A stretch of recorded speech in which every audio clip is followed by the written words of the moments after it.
पाकिस्तान तहरीक इंसाफ की जानिब से कहा जा रहा है कि तारीख साज जलसा है, जबकि कुछ लोग ये कह रहे हैं कि कामयाब जलसा नहीं है। ये एक ऐसी डिबेट है जिसके ऊपर अगर आप एक साइड की तरफ होते हैं या अगर आपके पास इतलात भी हैं तो आपको लोग पसंद नहीं करते, यानी कि बहुत गालियां पड़ती हैं खासतौर पर सोशल मीडिया के ऊपर। लेकिन अज़मा बुखारी साहब, इमरान खान साहब जलसा कर रहे हैं, अगेन डिबेट वही है, वो गद्दार और मुहिब्बुल वतन। लेकिन जो तासुर आ रहा है वो ये कि आपकी हुकूमत एक इम्पोर्टेड हुकूमत है और पूरी पाकिस्तान तहरीक इंसाफ ये कह रही है कि देखिए दुनिया अब सोशल मीडिया पे चलती है, टॉप ट्रेंड आ रहा है ट्विटर के ऊपर, ये इम्पोर्टेड हुकूमत है और शहबाज शरीफ साहब एक इम्पोर्टेड वजीर आजम ही कहलाएंगे। शुक्रिया मुनीब, ये जो मर्जी कहते रहें, अब जाहिर है वो जो सिलेक्टेड वाला एक जख्म लगा हुआ है, उस जख्म को खुरचने के लिए इनको कोई चीज तो चाहिए थी। पहले तो सवाल ये है कि ये इनका जो चूरन है बहुत दिनों तक नहीं बिक पाएगा। बहुत जल्द इसके बारे में जो है वो तफ्तीश भी होगी और हकायक जो है वो आवाम के सामने भी लाए जाएंगे। पहला तो सवाल ये है कि क्या ये मुल्क सिर्फ इमरान खान का है या इमरान खान के कारिंदों का है। इस मुल्क के अंदर सिर्फ जो इमरान खान के साथ है वो मुहिब्बे वतन है, बाकी सब गद्दार हैं। क्या पाकिस्तान की सिक्योरिटी की जिम्मेदारी इमरान खान के ऊपर है अकेले, और बाकी जो सिक्योरिटी के इदारे हैं, बाकी जो इस मुल्क के अंदर पाकिस्तान की सिक्योरिटी को, पाकिस्तान की जो बाकी डिप्लोमेटिक रिलेशंस हैं उनको बरकरार रखने के लिए जो लोग हैं वो सब जो है वो मक्खी पे मक्खी मार रहे हैं। सिर्फ इमरान खान को पाकिस्तान की फिक्र है और उसमें वो दुबले हो जा रहे हैं। अगर एक मिनट के लिए मान भी लूं कि ये साजिश यूएस ने की, तो इमरान खान तो गालियां यूरोपीय यूनियन को भी दे बैठे हैं जो है वो जलसे के अंदर। यूरोपीय यूनियन का क्या कसूर था? एक तरफ हमें, आपको याद है, यूरोपीय यूनियन के बारे में बता रहे थे जब लबैक वाले आए हुए थे कि बहुत हालात खराब होते हैं, हालात नहीं खराब करने चाहिए, हमें हमारी टाइज है, फलाना है। और आज ये इमरान खान का एक्चुअली प्रॉब्लम यह है कि वो एक जहनी मर्ज में मुब्तला है कि मैं और सिर्फ मैं। अगर इमरान खान हुकूमत में है तो इलेक्शन भी अच्छा है, वो हुकूमत और पार्लियामेंट भी है। और अगर वो पार्लियामेंट में, हुकूमत में नहीं है तो फिर पार्लियामेंट पे लानत भी भेजेंगे, पार्लियामेंट पे हमला भी करेंगे और जो है मुल्क के हालात भी खराब करेंगे। अच्छा, मुझे समझ नहीं आ रहा क्या होगा। ये जलसे करें, इमरान खान ने पहले नहीं किए, 126 दिन का धरना भी दिया और तब तो इमरान खान साहब के लिए मदद भी शामिल होती थी। इमरान खान साहब को बड़ी मेहनत से उनके स्टेज सजाए जाते थे, उनके लिए पूरी तैयारी की जाती थी। तो क्या हुआ था? इलेक्शन अपने टाइम पे हुए थे जो अपने टाइम पे होना है। तो ये आज के ये हालात आपको यूनिक इस हवाले से नहीं लगते कि इनमें नफरत इस स्टेज तक चली गई है जहां डिवीजन ही ये है कि कौन मुहिब्बुल वतन है और कौन गद्दार है? देखिए, जो तो सेन एलिमेंट्स है ना, जो जिनके पास अल्लाह ने ऊपर वाले दिमाग में कुछ दिया हुआ है, उनको तो पता है कि ना किसी को जो है वो मजहब का कहा। पहले इन्होंने पिछले, आपको याद होना चाहिए, पिछले इलेक्शन में इन्होंने मजहब कार्ड इस्तेमाल किया था। अब जब अपनी कारकर्दगी बताने के लिए नहीं है, आज जब अपने करप्शन के जो चार्जेस हैं, जो इनके ऊपर केसेस बनेंगे, उन केसेस के ऊपर कोई जवाब देने को नहीं है, तो अब बैरूनी साजिश आ गई। ओ भाई, बैरूनी साजिश तो आप तो बेड़ा गर्क पाकिस्तान का बड़े अच्छे तरीके से कर रहे हैं। अगर कोई पाकिस्तान का दुश्मन है तो उसको बड़ा सूट करता है कि इमरान खान रहे, और वो जो है इमरान खान जो है पाकिस्तान की ऐसी की तैसी जैसे वो कर रहा था वो करता रहे। अच्छा। मुझे ये बताइए कि जब डोनाल्ड ट्रंप से मिलने गए थे तब पाकिस्तान जो है, जब पाकिस्तान को जो है वो तब नहीं पता था कि ड्रोन उस वक्त साजिश नहीं हुई थी ना ऊपर, तब पाकिस्तान की पॉलिसी, तब पाकिस्तान को अमेरिका की पॉलिसी पे इमरान खान को इतराज नहीं था।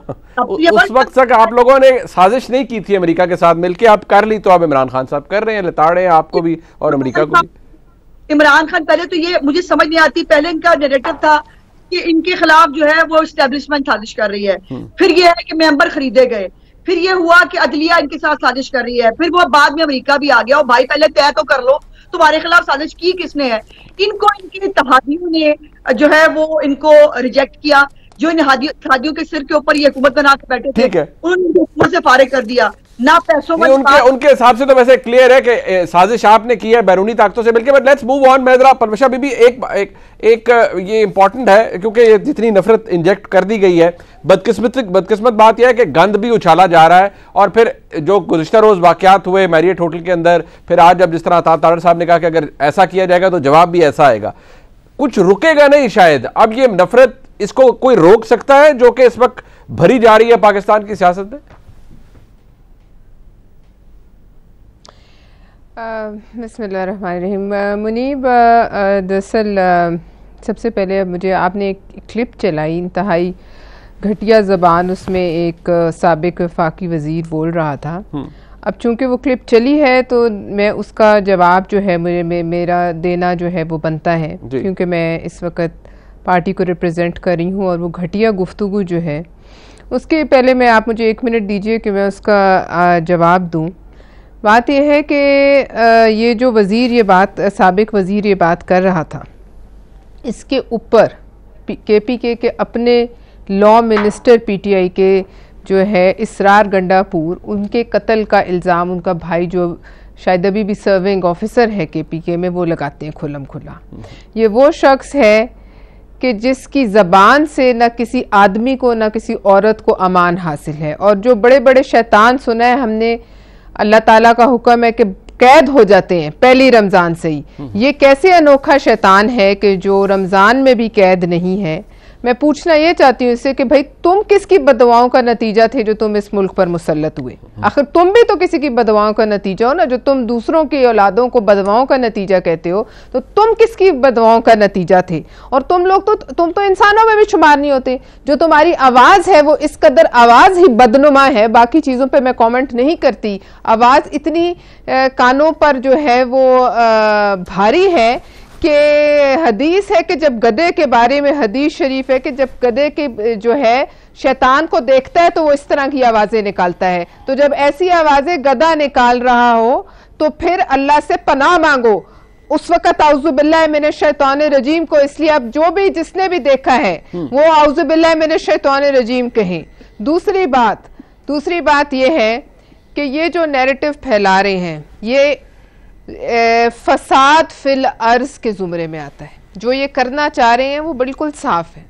ये अपने ऐसा खून बहा, जो आपने बताया चीमा साहब ने बात की जी, वो बात उन्होंने ऐसे नहीं की, ना उनके मुंह से ऐसे ही फिसल गई, ना उनकी जबान फिसली, ना ऐसे ही निकली।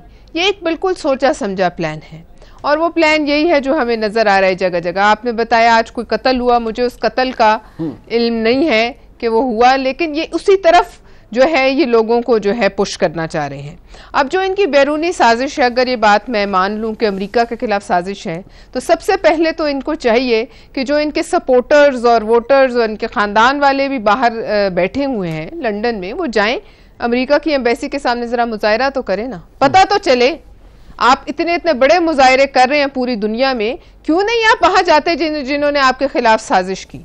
वहां जाने से आपके पर क्यों जलते हैं भाई? नहीं, बट वो पासपोर्ट तो पाकिस्तान के जला रहे हैं। पाकिस्तान में नफरत का बयानिया फैला रहे हैं। पाकिस्तान आप पासपोर्ट पाकिस्तान के जला रहे हैं, झंडे पाकिस्तान के जला रहे हैं। ये बगावत नहीं है तो क्या? आपको याद होगा पहले धरने में भी बिल जलाए गए और कहा कि आप बिजली के मतलब ऐसे वो बड़ा बदकिस्मत सा वो सीन है कि अमेरिकी झंडे के नीचे खड़े होके आप पाकिस्तान के पासपोर्ट जला रहे हैं। पता नहीं, ठीक है ये एक कैफियत तारी हो सकती है। आज से पहले आपने ऐसा देखा है कभी? आज से पहले मुनीब आपने जितना मर्जी पॉलिटिकल डिफरेंस हो लोगों में, बट मनोजा बीबी वो आर्गुमेंट ये है ना कि इमरान खान साहब की हुकूमत आपने छीन ली, आपने अमेरिका के साथ साजिश की, आपने इमरान खान साहब की हुकूमत छीन ली, उनका पूरा नैरेटिव ये है। अब मैं देखिए यावर बुखारी साहब यहाँ मौजूद है, ये सेम शख्सियात है पाकिस्तान तहरीक इंसाफ की। छीनी नहीं, इमरान खान साहब की हुकूमत गिर गई। इमरान खान साहब की हुकूमत खुद अपने बोझ से गिर गई, किसी ने नहीं छीनी। इतने लोगों को नहीं छीना जा सकता। इतने बड़े आपने मंडी लगवाई सिंध हाउस के अंदर, आपने मंडी लगवाई, छीना जा सकता है, आपने मंडी लगवाई, ये अपने बोझ से गिरे। और भाई मंडी में हर जाए हर एक नहीं बिकता, इनके नजदीक तो मंडी में सबकी कीमत है ना, हर आदमी की कीमत नहीं होती। वो लोग भी हैं जो खड़े होते हैं और खड़े होकर देखते हैं कि शैतानियत मुसल्लत है। ये हंसी पता नहीं कौन हंस रहा है। यावर बुखारी साहब हंस रहे हैं। यावर बुखारी आपका ये इनका ये आजकल आप ले रहे हैं। शैतानियत है, जो शैतानियत इस मुल्क पर मुसल्लत हुई, उस शैतानियत के खिलाफ इनके अपने इत्तेहादी खड़े हो गए। उस वक्त इन्हें पता नहीं था कि अमेरिका इतनी बड़ी साजिश कर रहा है। इनके हाथ में पाकिस्तान की एजेंसीज नहीं थी, इनके पास कोई इंटेलिजेंस नहीं थी, इनको पता नहीं चला वक्त से पहले कि अमेरिका साजिश कर रहा है, अरबों डॉलर आ रहे हैं। इनके हाथ में कोई स्टेट बैंक नहीं था, इनके हाथ में कोई जराए नहीं थे पता चलाने के कहां से पैसे नहीं। बट वो अब उनके पास अब एविडेंस मौजूद है और अब वो तहकीक कराना जा रहे हैं। बट एक सेकंड, मैं फिर बुखारी साहब को पसंद करेंगे। मदर साहब एक बात है, अब ये अपने जख्म चाटते हैं बैठ के, बस चले वो अब पता नहीं जख्म किसको चाटने पड़ेंगे, तो इनका ख्याल है कि ये हुकूमत नहीं टिक पाएगी। बट मदर साहब ये सर ये ना ये चाटते नहीं। अच्छा एक मिनट मदर साहब, ये जो आजाद कश्मीर के अंदर हो रहा है वहां के वजीर आजम कहते हैं मेरे खिलाफ भी साजिश हुई है और वो इमरान खान साहब के पास पहुंच गए हैं। तो अब वो पीटीआई के अंदर से साजिश है या उनको भी कहीं अमेरिकी सदर ने निकलवा रहे हैं? शुक्रिया मुनीब। देखिए, पहली चीज़ तो ये कि इसी पर ले लें जो ज़बान इस्तेमाल हो रही है, जिस नहज पे हम जा रहे हैं, जिस वाक़े का आपने जिक्र किया जी। और इतनी ज़्यादा एक दूसरे के ख़िलाफ़ गंदी ज़बान इस्तेमाल हो रही है। वो एक शेर है ना कि दुश्मनी जमकर करो लेकिन ये गुंजाइश रहे जब भी हम दोस्त बन जाएं तो शर्मिंदा ना हो, क्योंकि ये एक दूसरे पार्टियों में आते जाते रहते हैं। इसलिए इस चीज़ का ख्याल रखना चाहिए कि आज जो गुफ्तगू आप कर रहे हैं, कल वो जब आप दोस्त बनेंगे तो आप खुद ही शर्मिंदा होंगे उस बात पे कि मैंने कल क्या किसी के बारे में गुफ्तगू की थी। दूसरी बात देखिए, इमरान खान एक पॉपुलर लीडर हैं, इमरान खान क्राउड पुलर हैं। इमरान खान को अंडर एस्टिमेट नहीं करना चाहिए, मौजूदा हुकूमत को भी, इन सियासी जमातों को भी। और वो जिस तरीका का भी वो हो, आप उनसे इख्तलाफ कर सकते हैं। देखिए, पाकिस्तान में क्या दुनिया भर में अमेरिकन का पॉलिटिकल इन्वॉल्वमेंट होता है, रहता है, किताबें मौजूद हैं, डॉक्यूमेंट्स मौजूद हैं, ये सब चीज़ें अपनी जगह मौजूद हैं। इसको तो अभी तय करना बाकी है। बेहतर होता है एक अच्छी, कल शहबाज शरीफ साहब ने जो बात की थी कि वो कमेटी में करें, उससे बेहतर है कि अगर वो सीधा सीधा चीफ जस्टिस से कह दें माफ़ कीजिएगा, चीफ जस्टिस से कह दें कि आप कमीशन बना दें, ठीक, तो मेरा ख्याल है कि इस चीज़ को किसी न किसी तरीके से मंतकी अंजाम तक आप पहुंचाएं। अगर इसमें कुछ नहीं हुआ, बहुत ज़्यादा नहीं हुआ, कोई डायरेक्ट इन्वॉल्वमेंट नहीं नज़र आई, तो ये इशू, ये बयानियां वैसे ही ज़ाहिर हो जाएगा। लेकिन अगर कोई संजीदा चीज़ें निकलती हैं, कोई सीरियस चीज़ें निकलती हैं, तो फिर जाहिर है उसके मुताबिक कानून अपना रास्ता लेना चाहिए। और शहबाज शरीफ साहब ने कहा है कि कहीं भी अगर हमारी इन्वॉल्वमेंट नज़र आए तो वो इख्तिदार छोड़ने को तैयार है।